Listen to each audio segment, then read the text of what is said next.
This is the Lone Crater YouTube. We hope this video helps.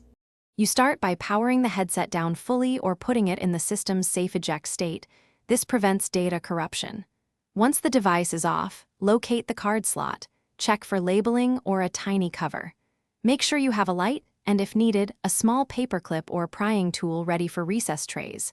You do this to avoid forcing the card and damaging the slot.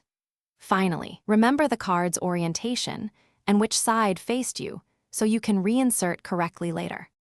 Now position the headset securely on a flat surface and support it with one hand so it won't twist.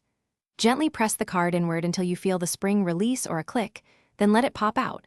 If the slot uses a slide latch, pull straight. Once it protrudes, grasp the card by its edges and pull it out parallel to the slot. Do not bend. If the tray is recessed and uses a tool, use steady controlled pressure to avoid slipping and scratching contacts. After removal, inspect the card's contacts for dust, fingerprints, or scratches. Clean with a dry microfiber if needed.